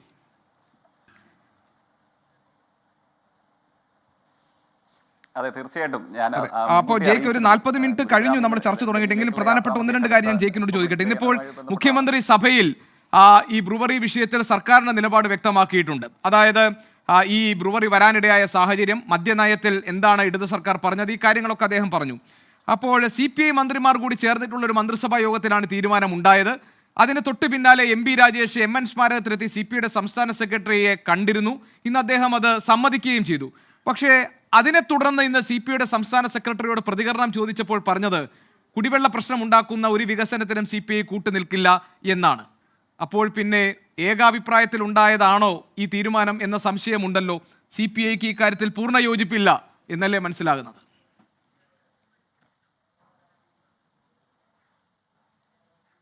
തീർച്ചയായിട്ടും ഞാൻ അങ്ങയുടെ ചോദ്യത്തിന്റെ സൂക്ഷ്മതയുള്ള വിശദാംശത്തിലേക്ക് വരാം. പക്ഷെ തൊട്ടു മുമ്പ് അങ്ങ് സൂചിപ്പിച്ചതുപോലെ നമ്മുടെ ആരുടേതുമല്ലാത്ത കുറ്റം കൊണ്ട് ഈ ചർച്ചയിൽ പങ്കെടുക്കാൻ അസാധാരണമാവിധം വൈകി. പക്ഷേ ചർച്ചയിൽ പങ്കെടുത്ത ഭാഗം മുതൽ കോൺഗ്രസ് പ്രതിനിധിയുടെ ചില വാദങ്ങൾ കേൾക്കുകയായിരുന്നു. അത് അങ്ങേയറ്റം കൗതുകമുണർത്തുന്നതാണ്. അദ്ദേഹം പറയുന്നു ഈ കമ്പനി ഭൂമി വാങ്ങിയതിനെ സംബന്ധിച്ച്, നമ്മുടെ നാട്ടിൽ സ്വകാര്യ കമ്പനികൾ സ്വകാര്യ വ്യക്തിയിൽ നിന്ന് ഭൂമി വാങ്ങുന്നതിനെ സംബന്ധിച്ച് ഞാനോ നിങ്ങളോ ഫ്ലോറിൽ നിന്ന് ചർച്ച ചെയ്ത് പരിഹരിക്കാൻ പറ്റുന്ന ഒരു പ്രശ്നമായിട്ടാണോ യൂത്ത് കോൺഗ്രസ് പ്രതിനിധി അതിനെ കാണുന്നത്? എനിക്കറിയില്ല. ചർച്ച കാണുന്ന പ്രേക്ഷകർ അതിനെ സംബന്ധിച്ച് വിലയിരുത്തട്ടെ. പക്ഷേ ഈ അഴിമതി ആരോപണത്തിന്റെ നാൾവഴികൾ പരിശോധിച്ച് നോക്കിയാൽ പറഞ്ഞ ഓരോ ആരോപണങ്ങളെയും ആരോപണം ഉന്നയിക്കാൻ തയ്യാറായി നമ്മുടെ മുമ്പിൽ വന്നിരുന്ന UDF-ന്റെയും BJP-യുടെയും പ്രതിനിധികൾക്കും നേതാക്കന്മാർക്കും വിഴുങ്ങി ഓരോ ദിവസവും പുതിയ ആരോപണങ്ങൾ ഉന്നയിക്കേണ്ട വന്ന അനുഭവങ്ങളാണ് സമീപ ദിവസങ്ങളിൽ അത്രയും ഉണ്ടായിട്ടുണ്ടായിരുന്നത്. ആദ്യം അഴിമതിയെ സംബന്ധിച്ച് ആരോപണം പറഞ്ഞു, പിന്നീട് മറ്റു കാര്യങ്ങളെ സംബന്ധിച്ച് വിശദീകരിച്ചു. ഇപ്പോൾ ഏറ്റവും ഒടുവിൽ വന്നെത്തി നിൽക്കുന്നത് കുടിവെള്ളം ഊറ്റുന്നതിനെ സംബന്ധിച്ചുള്ളതാണ്. ജലചൂഷണത്തെ സംബന്ധിച്ചുള്ള ആരോപണങ്ങൾക്ക് ഞാൻ മനസ്സിലാക്കുന്നു കമ്പനിയുടെ ഉത്തരവാദിത്തപ്പെട്ട അധികൃതരും അതോടൊപ്പം ഇന്ന് നിയമസഭയിൽ കേരളത്തിന്റെ ബഹുമാന്യനായ മുഖ്യമന്ത്രിയും അർത്ഥശങ്കകൾക്കിടയില്ലാത്തവണ്ണം മറുപടി പറഞ്ഞിട്ടുണ്ട്. അതായത് ഈ കുടിവെള്ളത്തിന്റെ സ്രോതസ് മഴവെള്ള സംഭരണിയും അതോടൊപ്പം തന്നെ കിൻഫ്ര മുഖാന്തരം യൂത്ത് കോൺഗ്രസ് പ്രതിനിധിയുടെ പ്രിയങ്കരനായ നേതാവ് നമ്മുടെ മുഖ്യമന്ത്രിയായിരിക്കെ തുടങ്ങി വെച്ച പദ്ധതി വഴി വാട്ടർ അതോറിറ്റിയും കിൻഫ്രയും ചേർന്ന് ലഭ്യമാക്കുന്ന ഒരു വഴിയായിരിക്കും അവർക്ക് ജല ലഭ്യതയ്ക്കായിട്ട് അവർ ഉപയോഗിക്കുക എന്ന് ഇന്ന് നിയമസഭയിൽ അതിനെ സംബന്ധിച്ച് മറുപടി പറഞ്ഞിട്ടുണ്ട്. അങ്ങയുടെ ചോദ്യത്തിന് കൂടെയുള്ള ഒരു മറുപടിയാണ് CPI ഇടതുപക്ഷ ജനാധിപത്യ മുന്നണിയിലെ ഏറ്റവും പ്രബലമേറിയ ഘടകകക്ഷികളിൽ ഒന്നാണ്. അവർക്ക് അത്തരം കാര്യങ്ങളെ സംബന്ധിച്ച് ന്യായമായി എന്തെങ്കിലും ആശങ്കയുണ്ടെങ്കിൽ ആ ആശങ്ക ഇതോടുകൂടെ പരിഹരിക്കപ്പെടുന്നതാണ് ഇന്ന് കേരളത്തിലെ മുഖ്യമന്ത്രി നിയമസഭയിൽ നടത്തിയ പ്രഖ്യാപനവും അദ്ദേഹത്തിന്റെ പ്രതികരണവും. പിന്നെ 1999 ശേഷം എന്തോ നയവ്യതിയാനം സംഭവിച്ചു. അതാണ് ഇപ്പോൾ ഏറ്റവും ഒടുവിൽ ഞാൻ മനസ്സിലാക്കുന്നു ഇതിനെ എതിർക്കുന്ന UDF BJP സഖ്യങ്ങളിൽ ഉയർന്നു വന്നിട്ടുള്ള ആരോപണം. കമ്പനിയെ സംബന്ധിച്ച് യൂത്ത് കോൺഗ്രസിന്റെ പ്രതിനിധി പറഞ്ഞു, കമ്പനിയെ സംബന്ധിച്ച് എത്തനോദലിന്റെ ഫിൽട്ടറിന് വേണ്ടി ഇന്ത്യയിലെ യൂണിയൻ ഗവൺമെന്റ് ഷോർട്ട് ലിസ്റ്റ് ചെയ്യപ്പെട്ട 6 പ്രധാനപ്പെട്ട കമ്പനികളിൽ ഒന്നാണ് അങ്ങ് സൂചിപ്പിച്ച ഈ കമ്പനി. അത് നമ്മളാരും തീരുമാനിച്ചതല്ലോ, ഇന്ത്യയുടെ യൂണിയൻ ഗവൺമെന്റ് തീരുമാനിച്ചതല്ലേ. ഇരിക്കട്ടെ, പിന്നെ 99 ശേഷം വന്ന നയവ്യതിയാനത്തെ സംബന്ധിച്ച് നമ്മൾ മനസ്സിലാക്കേണ്ടത് എന്താണ്? ഇന്ന് കേരളത്തിന്റെ നിയമസഭ ഇതിന് സാക്ഷ്യം വഹിച്ചു. 1999 ശേഷം ഇതിനോടകം കേരളത്തിൽ അനുമതി ലഭിക്കുകയും പ്രവർത്തനം ആരംഭിക്കുകയും ചെയ്ത ഡിസ്റ്റിലറികളുടെ എണ്ണം 10 ആണ്. ആ 10ൽ 7 ഡിസ്റ്റിലറികൾക്കും അനുമതി നൽകിയതും പ്രവർത്തനം ആരംഭിച്ചതും ആരുടെ കാലയളവിലാണ്? യൂത്ത് കോൺഗ്രസ് പ്രതിനിധി അങ്ങ് മനസ്സിലാക്കേണ്ടത്, നമ്മൾ ഈ ചർച്ചയ്ക്കായി ഒത്തുചേരുന്ന സമയത്തെ കേരളത്തിൽ പ്രവർത്തിക്കുന്ന 10ൽ 7നും അനുമതി നൽകിയതും പ്രവർത്തനം ആരംഭിപ്പിച്ചതും അങ്ങയുടെ പാർട്ടി നേതൃത്വം നൽകിയ UDF ഗവൺമെന്റുകളുടെ കാലയളവിലാണ്. 8 ബ്ലെൻഡിംഗ് യൂണിറ്റുകൾ, 2 ബ്രൂവറികൾ, ഈ 2 ബ്രൂവറികളും അനുമതി നൽകിയത് ആരുടെ കാലയളവിലാണ്? പ്രവർത്തിപ്പിക്കാൻ അതിന് രാസത്വരകമായി പിന്തുണ നൽകിയത് ആരുടെ കാലയളവിലാണ്? ബഹുമാന്യനായ യൂത്ത് കോൺഗ്രസ് പ്രതിനിധി അങ്ങയുടെ പാർട്ടി കേരളത്തിന്റെ ഭരണത്തെ നയിച്ചിരുന്ന UDF ഗവൺമെന്റുകളുടെ കാലയളവിലാണ്.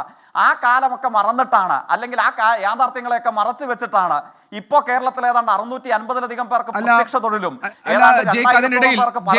എനിക്കറിയാം താങ്കൾ വൈകി വന്നുകൊണ്ട് താങ്കൾക്ക് സംസാരിക്കാനുള്ള സമയത്ത് ഈ ചർച്ചയിൽ കുറവാണ് എന്ന കാര്യം ഞാൻ അംഗീകരിക്കുന്നു, ഞാൻ മനസ്സിലാക്കുന്നു. എങ്കിലും താങ്കൾ പറഞ്ഞ കാര്യങ്ങളിൽ ചില ക്ലാരിഫിക്കേഷന് വേണ്ടി 2 കാര്യങ്ങളാണല്ലോ പ്രധാനപ്പെട്ട പ്രശ്നം. ഒന്ന്, ഒയാസിസ് കമ്പനി എങ്ങനെ ഇവിടേക്ക് വരുന്നു എന്നുള്ളത്, ആരുടെ താല്പര്യപ്രകാരം എന്നതാണ്. ഒയാസിസ് കമ്പനി ഏതൊക്കെ കേസുകളിൽ പെട്ടിട്ടുണ്ട്, എന്താണ് ഒയാസിസ് കമ്പനിയുടെ ചരിത്രം എന്ന് താങ്കൾക്കറിയാം. പിന്നെ കേരള വാട്ടർ അതോറിറ്റിയുടെ ഈ ലൈസൻസ് വാങ്ങുന്നതിന് വേണ്ടി പൊതുമേഖലാ എണ്ണ കമ്പനികൾക്ക് എഥനോൾ നിർമ്മിച്ച് നൽകുന്ന കമ്പനി എന്ന പേരിൽ തുടക്കത്തിൽ തന്നെ തട്ടിപ്പ് നടത്തിയിട്ടുണ്ട് എന്ന ആരോപണം കോൺഗ്രസ് പ്രതിനിധി ചർച്ചയിൽ ഉന്നയിച്ചിട്ടുണ്ട്, ഡോക്ടർ ജിൻഡോ ഉന്നയിച്ചിട്ടുണ്ട്. പിന്നെ രണ്ടാമത്തെ കാര്യം അവിടുത്തെ ജനങ്ങളുടെ ആശങ്കയാണ്, പരമപ്രധാനമായ കാര്യം. അതായത് മഴനിഴൽ പ്രദേശമായ, മഴ ലഭിക്കാത്തൊരിടമെന്ന് കണക്കാക്കുന്ന പ്രദേശത്ത് മഴ സംഭരണിയിലൂടെ മഴക്കുഴികൾ വെച്ച് മഴ ജലസംഭരണിയാക്കി അതിൽ നിന്ന് വെള്ളമെടുക്കുമെന്ന് പറയുന്നത് ആരെ പറ്റിക്കാനാണ്? രണ്ടാമത്തെ കാര്യം, അവിടെ ഈ ഭൂഗർഭ ജലത്തിൻ്റെ വിധാനം സംബന്ധിച്ച്, അതിൻ്റെ തോത് സംബന്ധിച്ച് ഏറ്റവും റെഡ് സോണിൽ നിൽക്കുന്ന ഒരു പ്രദേശമാണ്. അത് ആ പഠന റിപ്പോർട്ടുകൾ അത് കാണിക്കുന്നുണ്ട്. ആ പ്രദേശത്ത് ഇങ്ങനെ ഒരു പദ്ധതി കൊണ്ടുവരുന്നതിൻ്റെ അടിസ്ഥാനം എന്താണ്? പിന്നെ അതിന് പുറമെയാണ് ഇപ്പോഴവിടെ പ്രവർത്തിച്ചു കൊണ്ടിരിക്കുന്നത്, അതായത് ഈ മേനോൻപാറ എന്ന് പറഞ്ഞ സ്ഥലത്ത് പ്രവർത്തിക്കുന്ന മലബാർ ഡിസ്റ്റിലറി ലിമിറ്റഡ്. അവിടെ ജലം ഉപയോഗിക്കാൻ, അത് എത്തിക്കാനുള്ള സൗകര്യം ചെയ്തു കൊടുക്കാൻ സർക്കാരിന് ഇതുവരെ കഴിഞ്ഞിട്ടില്ല. അങ്ങനെയാണെങ്കിൽ ഈ പദ്ധതി എന്തിനു വരുന്നു, ആർക്ക് വേണ്ടി വരുന്നു, ആരുടെ താല്പര്യപ്രകാരം വരുന്നു എന്നത് പ്രധാനപ്പെട്ട ഒരു ചോദ്യമല്ലേ? അതിന് തൊട്ട് പിന്നാലെയാണ് CPIക്ക് ഇതിനകത്തുള്ള എതിർപ്പിനെ കുറിച്ചുള്ള എൻ്റെ ഉപചോദ്യം. ശ്രീ ജയ്ക്ക്. മലബാർ മാത്രമല്ല ഗോപികൃഷ്ണ, കേരളയുണ്ട് അവിടെ. തീർച്ചയായിട്ടും ജലലഭ്യതയെ സംബന്ധിച്ചും അതോടൊപ്പം കമ്പനിക്ക് അനുമതി ലഭിച്ചതിന്റെ അസാധാരണത്വത്തെ സംബന്ധിച്ചുമാണ് അങ്ങയുടെ ചോദ്യം പൊതുവിൽ വിശദീകരിച്ചത്. ഞാൻ മനസ്സിലാക്കുന്നു ഇപ്പം മലയാള മനോരമയുടെ വാർത്ത അങ്ങേക്കറിയാമല്ലോ, അസാധാരണമായ കരുത്തോടുകൂടെ കേരളത്തിൽ ഇടതുപക്ഷം അധികാരത്തിൽ വന്നാൽ കോൺഗ്രസ്സുകാരെക്കാൾ മുമ്പ് വിഷം കഴിച്ച് മരിക്കും, ആത്മഹത്യ ചെയ്യുമെന്ന് പ്രഖ്യാപിച്ച മാധ്യമമാണ്. ആ ദിനപത്രം ഇതിനെ സംബന്ധിച്ച് സമീപ ദിവസങ്ങൾക്ക് മുമ്പ് ഒരു വാർത്ത ചെയ്തിരുന്നു. എന്തായിരുന്നു വാർത്തയുടെ പ്രത്യേകത? 2022-23 23-24 കാലയളവിലും ഇടതുപക്ഷ ജനാധിപത്യ മുന്നണി, അതായത് നമ്മുടെ നാട്ടിലെ സർക്കാർ മദ്യനയത്തെ സംബന്ധിച്ച് അവരുടെ പുതിയ സമീപനം വ്യക്തമാക്കുന്ന നയപ്രഖ്യാപനം നടത്തിയിരുന്നു. ആ നയപ്രഖ്യാപനത്തെ തുടർന്ന് മലയാള മനോരമയുടെ വാർത്ത ഇപ്രകാരം പറയുന്നു: എഥനോൾ ഉൽപാദനം തുടങ്ങാനും ഡിസ്റ്റിലറികൾ ആരംഭിക്കാനും കഴിഞ്ഞ മദ്യനയത്തിൽ സർക്കാർ തീരുമാനിച്ചുവെങ്കിലും ഒയാസിസിൻ്റെതുൾപ്പെടെ 2 അപേക്ഷകൾ മാത്രമാണ് എക്സൈസ് വകുപ്പിലെത്തിയത്. രണ്ടാമത്തേതാവട്ടെ എത്തനോൾ ഉൽപാദനമായിരുന്നില്ല, എക്സ്ട്രാ ന്യൂട്രൽ ആൽക്കഹോൾ അഥവാ എത്തനോൾ ഉൽപാദനമായിരുന്നില്ല, മറിച്ച് ബ്രൂവറിക്ക് വേണ്ടിയുള്ളതായിരുന്നു. സ്വാഭാവികമായി ഒരപേക്ഷ മാത്രം തത്വത്തിലെത്തുകയും ആ അപേക്ഷയ്ക്ക് സർക്കാർ അനുമതി നൽകുകയുമാണ് ചെയ്തിട്ടുണ്ടായിരുന്നത്. ഇന്ന് കേരളത്തിന്റെ മുഖ്യമന്ത്രി അങ്ങയുടെ ചോദ്യത്തിന്റെ ഭാഗമായിട്ട് സ്വാഭാവികമായി ഉണ്ടാകുന്ന ഒരു ആശങ്കയ്ക്കുള്ള മറുപടി പറഞ്ഞു. ഇനി പുത്തൻ അപേക്ഷകൾ വന്നാൽ, ഇനി ഫർദർ ആപ്ലിക്കേഷനുകൾ ഇതിനെ സംബന്ധിച്ച് വന്നാൽ സ്വീകാര്യമായത്, മാനദണ്ഡങ്ങൾക്കനുസരിച്ച് അനുയോജ്യമായത് കേരളത്തിൽ സ്വീകരിക്കപ്പെടുകയും അത് കേരളത്തിൽ ആരംഭിക്കപ്പെടുകയും ചെയ്യും. തർക്കമേതുമില്ല. പിന്നെ ജലലഭ്യതയെ സംബന്ധിച്ച് കിൻഫ്രയും വാട്ടർ അതോറിറ്റിയും ചേർന്ന് വ്യക്തമാക്കിയിട്ടുള്ള ഒരു ധാര വഴി വെള്ളം എത്തിക്കാൻ കഴിയുമോ? അതോടൊപ്പം മഴവെള്ള സംഭരണി വഴി ഈ ആയിരക്കണക്കിന് ലക്ഷക്കണക്കിനോളം ലിറ്റർ ഉൽപാദനത്തിലേക്ക് എത്തിപ്പിക്കാൻ കഴിയുമെന്ന് പ്രഖ്യാപിച്ചിരിക്കുന്ന ഒയാസിസിന് ആവശ്യമായ വെള്ളം കൊടുക്കാൻ വേണ്ടി കഴിയുമോ? അതിനാണ് CPM-ന്റെ സംസ്ഥാന സെക്രട്ടറി ശ്രദ്ധേയമായ ഒരു ഉദാഹരണം ഇന്ന് പങ്കുവെക്കുകയുണ്ടായി. എല്ലാ മാധ്യമങ്ങളും ഒരേ പ്രാധാന്യത്തോടുകൂടെ പങ്കുവെച്ചിരുന്നില്ല, വാർത്തയായി അത് വന്നില്ല. എന്തായിരുന്നു? കണ്ണൂരിൽ ഇടതുപക്ഷ ജനാധിപത്യ മുന്നണിയുടെ പിന്തുണയോടുകൂടെ ആരംഭിച്ച വിസ്മയ അമ്യൂസ്മെന്റ് വാട്ടർ തീം പാർക്ക്, ആ വാട്ടർ തീം പാർക്ക് ആരംഭിക്കുന്ന സമയത്ത് ഇതേപോലെ തന്നെ ചില അല്പബുദ്ധികൾ, ചില അല്പവിഭവന്മാർ ഈ പ്രദേശത്തിന്റെ ജലലഭ്യതയാകെ തകരും, ഇവിടുത്തെ കുടിവെള്ളം മുട്ടിക്കും, ഇവിടുത്തെ ജലം ഊറ്റിയെടുത്ത് ഈ വാട്ടർ തീം പാർക്ക് സാധാരണക്കാരുടെ കുടിവെള്ളം പൊട്ടിക്കും എന്ന പ്രഖ്യാപനം ഉയർന്നു വന്നിരുന്നു. എന്തായിരുന്നു കണ്ണൂർ പറശ്ശിനിക്കടവ് മാതൃക? 5 ഏക്കറിലായി മഴവെള്ള സംഭരണി പണിത് ഒരു ജലലഭ്യതയും തകർക്കാതെ, ഒരു പ്രദേശത്തിന്റെ ഒരിറ്റു കുടിവെള്ളവും മുട്ടിക്കാതെ, എന്നാൽ കേരളത്തിന് അഭിമാനകരവും മാതൃകാപരവുമായ നിലയിൽ മഴവെള്ള സംഭരണി ഉപയോഗിച്ച് പ്രവർത്തിക്കുന്ന കേരളത്തിലെ ഏറ്റവും പ്രധാനപ്പെട്ട മഴ ലഭിക്കാത്തൊരു പ്രദേശത്ത് മഴ സംഭരണിയിലൂടെ ജലം എത്തിക്കുന്ന മാന്ത്രിക വിദ്യയെ കുറിച്ചാണ് ഞാൻ ചോദിച്ചത്. കാരണം മഴനിഴൽ പ്രദേശം, മഴ ലഭ്യത ഏറ്റവും കുറഞ്ഞ പ്രദേശത്ത് മഴ സംഭരണിയായി അതിൽ നിന്ന് ജലം എടുത്ത് ഈ കമ്പനി പ്രവർത്തിക്കും എന്ന് പറയുന്നത് എങ്ങനെ എന്നായിരുന്നു എൻ്റെ ചോദ്യം. പിന്നെയാണ് ഈ ഭൂഗർഭജലം അത് ഉപയോഗിക്കില്ല എന്ന് കമ്പനി പറയുന്നു, പക്ഷെ ആ നിലയ്ക്കുള്ള ആശങ്ക. പിന്നെ മൂന്നാമത്തെ കാര്യം, ഇവിടെ നിന്ന് 6 കിലോമീറ്റർ അകലെയുള്ള ഇതേ പദ്ധതിക്ക് വെള്ളം എത്തിക്കാൻ കഴിയുന്നില്ല സർക്കാരിന്.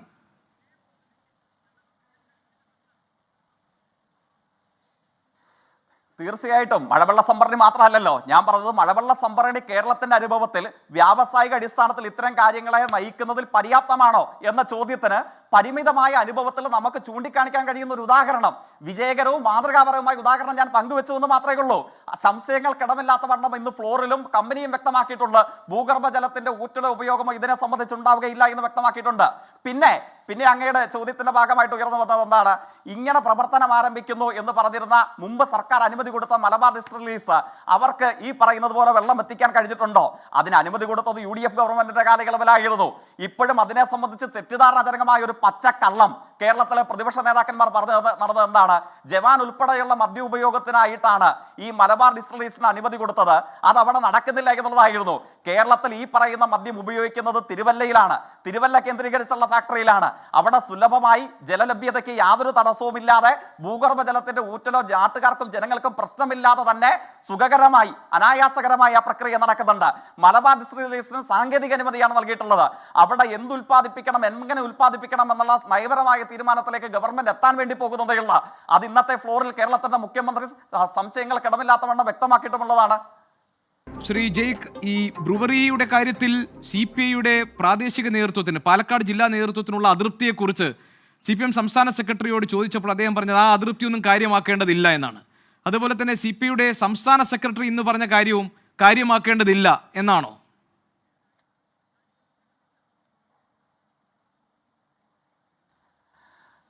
തീർച്ചയായിട്ടും അങ്ങ് സൂചിപ്പിച്ചല്ലോ.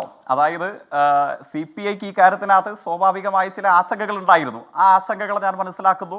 അവരുടെ വിവിധ നേതൃപദവികൾ അലങ്കരിക്കുന്ന പല നേതാക്കന്മാരും ഉന്നയിക്കുകയുണ്ടായി. ആ ഉന്നയിച്ച ആശങ്കകളുടെ ഏറ്റവും പ്രധാനപ്പെട്ടത് ജലചൂഷണത്തെ സംബന്ധിച്ചുള്ളതായിരുന്നു. അല്ലെങ്കിൽ ഈ കമ്പനി പ്രവർത്തനം ആരംഭിക്കുമ്പോൾ ലഭ്യമാകേണ്ട, അതായത് പ്രതിദിനം 50,000 ലിറ്ററും പരിപൂർണ പ്രവർത്തന പദത്തിലേക്ക് മാറുമ്പോൾ 5 ലക്ഷം ലിറ്റർ പ്രതിദിനവും എന്ന നിലയിലേക്ക് എത്തനോൾ ഉൽപ്പാദനം കമ്പനിയുടെ മാറുമ്പോൾ എങ്ങനെ ജലം ലഭിക്കും എന്നതിനെ സംബന്ധിച്ചുള്ള ആശങ്കയായിരുന്നു ഉണ്ടായിരുന്നത്. ആ ആശങ്ക പരിഹരിക്കാൻ യോഗ്യമായ മറുപടികൾ ഇന്ന് കേരളത്തിന്റെ നിയമസഭയിലും അതോടൊപ്പം കമ്പനി അധികൃതരും വ്യക്തമാക്കിയിട്ടുണ്ട്.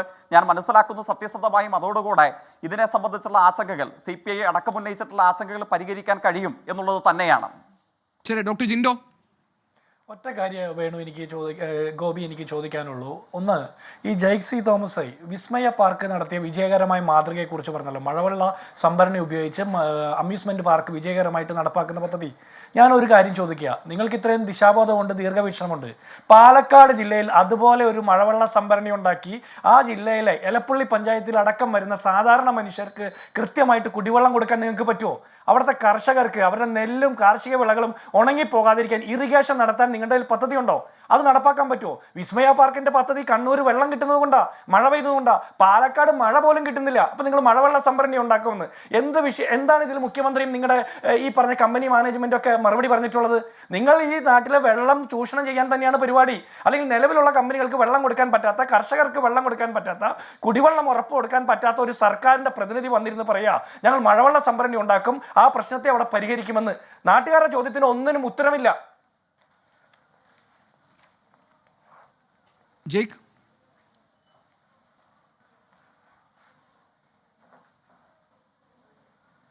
അതായത് ഇത് എൻ്റെ ഏതെങ്കിലും വ്യക്തിപരമായ അവകാശവാദമോ ഇടതുപക്ഷ ജനാധിപത്യ മുന്നണിയുടെ പ്രഖ്യാപന സമീപനമൊന്നുമല്ല.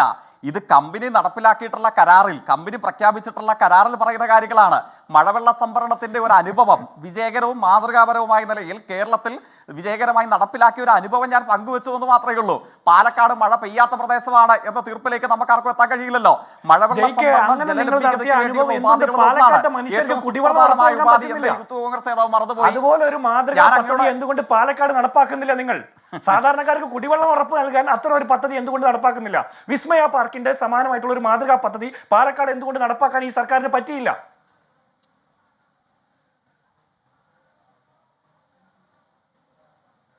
അങ്ങ് അദ്ദേഹത്തിന്റെ ചോദ്യം അദ്ദേഹം വീണ്ടും ഞാൻ മറുപടി പറഞ്ഞു തുടങ്ങുമ്പോൾ അദ്ദേഹം രണ്ടാമത് ആവർത്തിക്കുകയാണ്.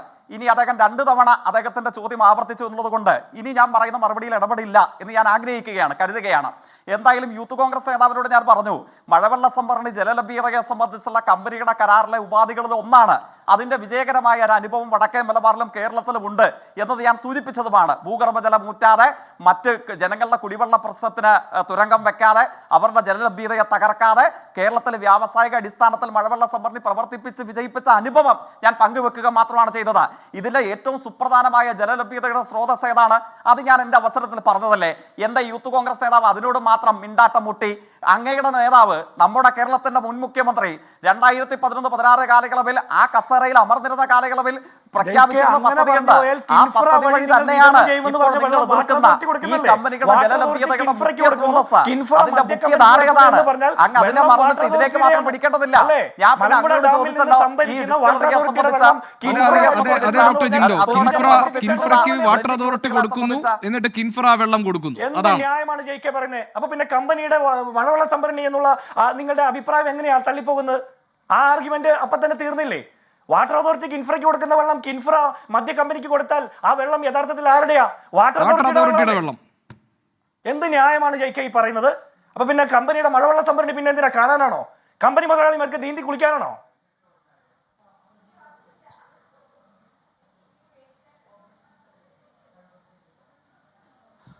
അല്ല, ഞാൻ പറഞ്ഞു, ഞാൻ എൻ്റെ അവസരത്തിൽ ഞാൻ മാന്യമായി ഞാൻ ഇദ്ദേഹത്തോട് പറഞ്ഞു, അദ്ദേഹത്തിന് ചോദ്യം ചോദിക്കാനുള്ള അവകാശമുണ്ട്. ആ അവകാശത്തെ റദ്ദ് ചെയ്തുകൊണ്ടല്ല ഞാൻ മറുപടി പറയുന്നത്. അദ്ദേഹം ചോദ്യം ചോദിച്ച് കഴിഞ്ഞതിന് ശേഷം മാത്രമാണ് ഞാൻ എൻ്റെ മറുപടി ആരംഭിക്കുന്നത്. ഞാൻ 2 തവണ മറുപടി പറയാൻ ശ്രമിച്ചപ്പോഴും അങ്ങേയറ്റം മര്യാദകെട്ട രീതിയിൽ അദ്ദേഹം ഇടയ്ക്ക് കയറി ഇടപെടുകയാണ് ഉണ്ടായിട്ടുള്ളത്. ഞാൻ അങ്ങയോട് ആവർത്തിച്ച് ചില ചോദ്യങ്ങൾ ചോദിച്ചല്ലോ. മഴവെള്ള സംഭരണി അതിൻ്റെ മുന്നുപാധികളിൽ ഒന്ന് മാത്രമാണ്. അങ്ങ് സൂചിപ്പിച്ച പ്രകാരമാണെങ്കിൽ വാട്ടർ അതോറിറ്റിയുടെ വെള്ളം അത് കിൻഫ്ര വഴിയോ ഏതെങ്കിലും ഏജൻസി വഴിയോ ഈ കിൻഫ്രയിലെ മറ്റ് കമ്പനികൾക്ക് എങ്ങനെയാണ് ലഭ്യമാക്കുന്നത്? ഞാൻ മനസ്സിലാക്കുന്നു 8 ലക്ഷം ലിറ്ററിലധികം വെള്ളം ഇപ്പോൾ കിൻഫ്രയിലെ ഇതര സ്ഥാപനങ്ങൾക്ക് കൊടുക്കുന്നുണ്ട്. അതപ്പോൾ കൊടുക്കാൻ പാടില്ല എന്നാണോ അങ്ങയുടെ സമീപനം? ആ 8 ലക്ഷം ലിറ്റർ വെള്ളം ഈ കിൻഫ്രയുടെ സ്ഥാപനങ്ങൾക്ക് ലഭ്യമാക്കിയത് കോൺഗ്രസ് ഗവൺമെന്റുകളുടെ കൂടെ കാലയളവിലായിരുന്നില്ലേ? എന്തേ അങ്ങേക്ക് അന്ന് തോന്നിയില്ല?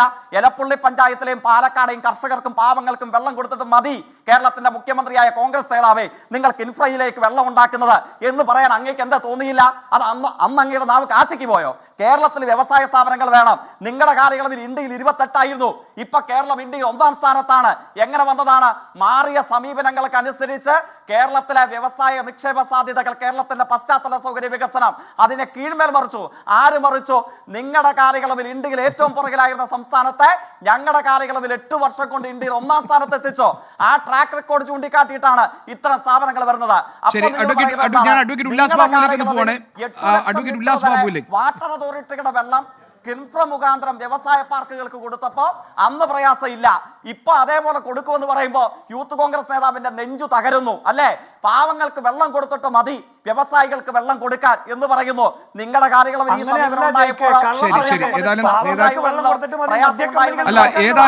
ഏതായാലും എലപ്പുള്ളി പഞ്ചായത്തിൽ നടപ്പാക്കാൻ പോകുന്ന മദ്യനിർമ്മാണ കമ്പനിയുടെ പേരിൽ ഉയർന്നു വരുന്ന വിവാദങ്ങൾ മുഖ്യമന്ത്രി ഇന്ന് സഭയിൽ നടത്തിയിട്ടുള്ള ഒരു പ്രതികരണത്തോടു കൂടിയോ വിശദീകരണത്തോടു കൂടിയോ അവസാനിക്കാൻ പോകുന്നില്ല എന്ന സൂചന ഈ ചർച്ചയിൽ തന്നെ ഉയർന്നു വരുന്നുണ്ട്. പ്രതിപക്ഷം ആ വിഷയം ശക്തമായി കൊണ്ടുപോകുമെന്നും അവിടെ കമ്പനി നടപ്പാക്കാൻ കഴിയില്ല എന്ന BJP പ്രതിനിധിയുടെ അഭിപ്രായങ്ങളും ഒക്കെ വരും ദിവസങ്ങളിൽ ഈ പ്രക്ഷോഭത്തിലേക്ക് കടക്കാനുള്ള സാധ്യതകളിലേക്ക് വിരൽ ചൂണ്ടുന്നതാണ്. വരും ദിവസങ്ങൾ പറയട്ടെ അതിന്റെ അവസ്ഥ എന്താകുമെന്നത്. ഈ ചർച്ചയിൽ പങ്കെടുത്ത എല്ലാ അതിഥികൾക്കും നന്ദി. എൻകൗണ്ടർ പ്രൈം ഇവിടെ പൂർത്തിയാകുന്നു. മറ്റൊരു വിഷയവുമായി നാളെ ഇതേ സമയം. Good night.